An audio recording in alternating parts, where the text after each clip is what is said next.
Welcome to Slash Forward. We're going to return to our important work investigating hyper-regeneration in humans, in this case with the 1981 film Absurd. If you'd like to complete your certification in this important and expanding scientific field, subscribe to the channel. Let's get to it. We open on a large man running, being chased by a smaller man in a trench coat, who also appears to be suffering from occasional heart palpitations. As they both lumber and run through the darkness, the scenes are intercut with some expert-level spirography being executed by the young injured Katya, although her obsession disturbs her mother, who would prefer she take on a wider variety of hobbies to keep her mind sharp, and she's come to this conclusion on mostly ethical grounds. You just keep doing the same design over and over again. It's not right.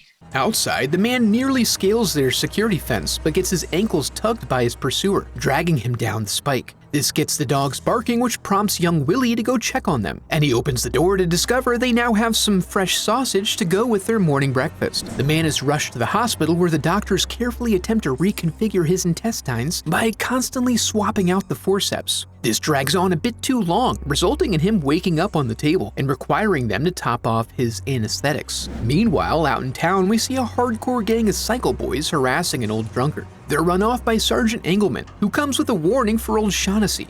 If I catch you drunk just once more, I'm gonna have to lock you up. Well, what about now? But we're forced to put off our resolution to this conflict as he gets a call to head into the hospital to question the victim of the morning's violence. Even though we circle back to find that he's still deep in his surgery, they continue to pick away at his insides as things become touch and go for a while, but he makes it through, a fact the doctor finds disappointing as he notes the patient's incredible recuperative abilities. It's like he doesn't even need the poor doctor at all. We find Engelman at the Bennett household, questioning Mrs. Bennett about how shocked and grossed out she was when the man appeared at her door. She agrees that she was both shocked and grossed out to a significant degree, but can't add much more. On their way back to the hospital, they conveniently roll up on the trenchcoat man taking a night walk. They pull off to harass him a bit and ask him for ID. Luckily, he happens to be taking a walk with his passport. Now that he's been identified, Engelman acts like he knows him, inviting him into the cruiser to help get him to his destination. The sergeant then appears at the hospital, where he searches the man's clothes for any clues, but comes up empty. And Emily bids them a good evening as she heads off to the Bennett residence. Engelman then scores a break. There are Greek coins in the pocket, which matches the nation of origin of the man he picked up earlier but dropped off elsewhere. Now he really wants to question the guy, but the doctor's orders are no questions until the morning. So instead, he asks the nurse for some info, starting with what the dude even looks like. He's huge. Not my type at all. Very good. I'll just make note of that in my official investigative notebook so I don't forget later. After he leaves, they check in on the patient, making note of how incredibly good he is at recovering from physical trauma. Why, he even opens up his eyes at just the time the Greek fellow arrives at the window. This enrages him, and he struggles to get up to avenge himself. But luckily, his core is still shredded from the surgery, so they're able to hold him down. And after the man is escorted away at gunpoint, he begins to calm down a bit. This is a turn of good luck, as when we check back in with Engelman, he's in the process of looking for the man he dropped off earlier, only to get a report that they have him in custody at the hospital. So he heads right back there and immediately begins his interrogation. He goes in hard with an aggressive approach, hoping to squeeze info from the suspect through sheer force of will. While back in the recovery room, the nurse finds the patient awake again, causing her to freeze up in sheer terror, unable to react as he slowly ties her up, carefully selects a nearby Dremel, figures out how to get it going, and then bores it slowly into her temple. The noise from the struggle alerts them in the interrogation room, but they arrive only to find the bloody aftermath. Their new suspect is now lurking around town, keeping to the shadows to evade police, since they now have a more pressing suspect to investigate, and the original suspect's only crime was injuring this other guy who committed an even worse crime. They realign their focus. Cooperative, now that the heat's off him, Trenchcoat shares that the man they're pursuing is named Mikos, and that there's an unseen layer of reality at play here, but only Dr. Kramer can truly convince them. They all take a field trip to check in with the doctor, who's reviewing the tests he ran on the patient earlier. He reveals to them fantastic evidence that is scientifically inexplicable. Mikos is immortal, capable of regenerating dead cells, which makes him immune to physical injury. Engelman gets a call that provides more key information that we never hear, and it's then revealed that the man is actually the father. Shocking and important information, somehow. Now fully apprised of the what, Engelman insists on finding out the why, so they can try to get ahead of the situation. And that's simple. Mikos is a master of regeneration, but still imperfect in that he is insane, and he kills to fulfill the lust of his insanity. The father then reveals that the one type of cell Mikos can't regenerate is cerebral tissue, so if they take out his brain, he gon' die.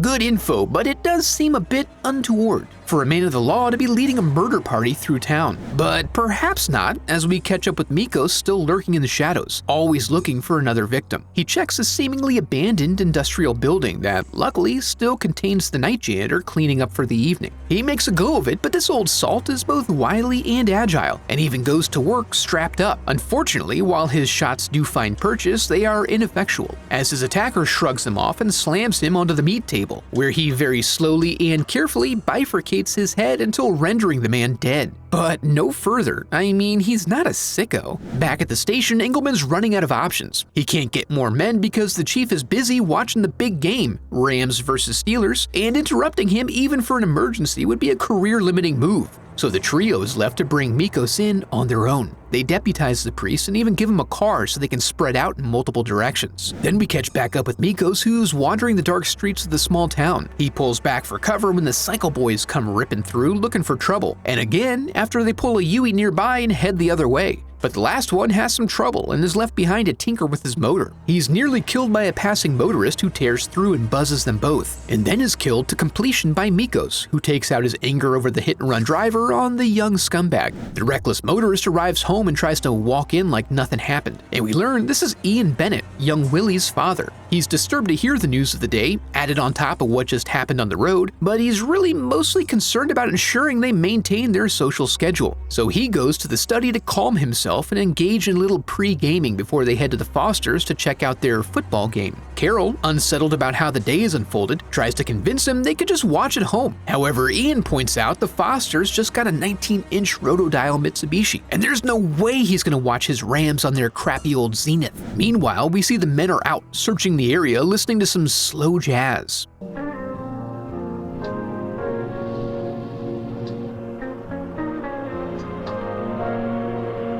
Then the Bennetts say goodbye, heading to their game date and leaving irresponsible Peggy in charge until Emily gets there. We check in on Emily, who's taking the scenic route, which can be treacherous, not only for lack of sure footing, but also for a strong presence of startling old drunkards. Shaughnessy, you dumb bitch. At the forests, we see that everyone has arrived and immediately splits off to fulfill their respective roles. The men watching the kickoff in their traditional game day suits, optimized for observing American football. While everyone is going about their business, Mikos happens to lurk upon the culprit from his earlier scare, providing him a target for the evening's activities. Inside the house, Peggy drags Willie off to bed and tries to convince him to stay down with stories of the boogeyman. She then goes to check on the dog and steps outside. She cries desperately as Blitz just slowly veers away from her. Only afterwards does she choose to do a slow scan of her surroundings and ends up taking a pickaxe through the face. The police are just barely keeping up with the murders about town at the moment that Emily makes it to the Bennett residence. She gets pranked by Willie, who we come to realize likely suffers from an undiagnosed personality disorder, but finds the home otherwise quiet. Just to keep up with all the threads of the story, the adults are enjoying their traditional game day spaghetti, an easy and tasty treat for any football fan. Emily then tends to Katya and sends Willie off to watch the game. Then she gets a call at the house from Dr. Kramer, who informs her of the murder at the hospital. He lets her know about the spree killings and the special powers of the culprit, along with his one weakness. Just in case, he recommends she bed down at the Bennett's for the evening.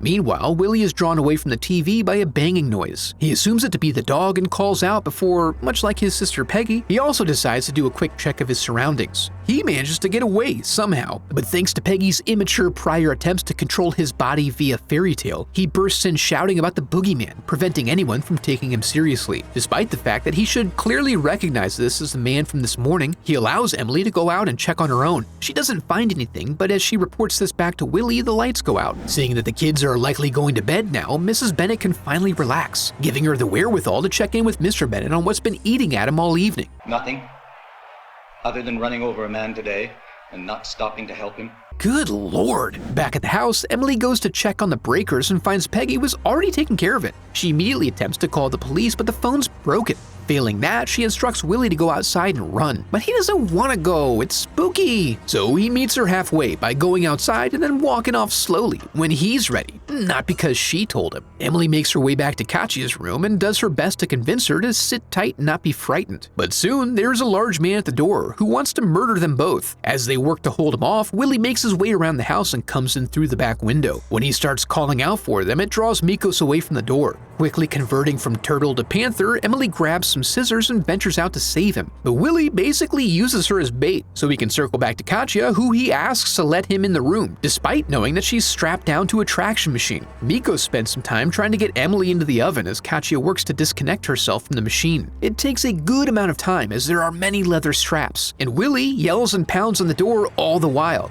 Emily blisters and slowly succumbs to the roasting, which is exactly what I'd envisioned burning alive to be like. After banging her head around a few final times, it ends for her. Willie witnesses this and decides to dip out the same way he came in, and then he's saved when Emily gets her second wind. She misses the brain, however, and so her scissors are returned to her via the jugular. Meanwhile, the Bennetts are busy discussing Ian's hit and run when they see the lights are back on at the house, and they suspect that something is up. Katya finally frees herself from her bonds and is now able to go anywhere they have suspended rings for her to grab onto. Unfortunately, the noise from her contraption falling attracts the monster's attention, so when she goes to leave, he comes for her. Luckily, her spirography was handy in that she uses the compass to create some distance before giving him a Three Stooges special, which he fails to block. Since he now has to regenerate 2 entire eyeballs, he has no choice but to feel around in the dark for a while. So Katya cranks up the high fidelity and slips out under cover of noise. She stays just ahead of him, eventually trapping herself in a dead end, and it's only his tremendous height that saves her from being found. After he lumbers off, it is she who is chasing him.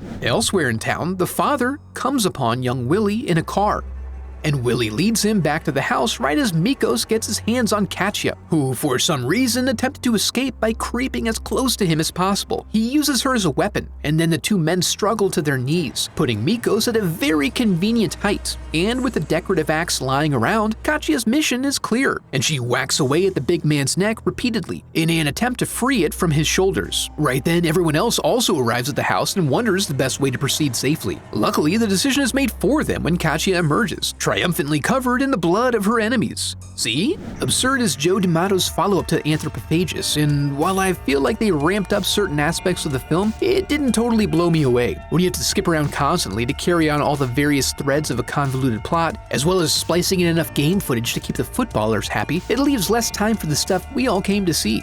I'd like to take a moment to give a huge thanks to my donors memorialized in the Hall of Headshots.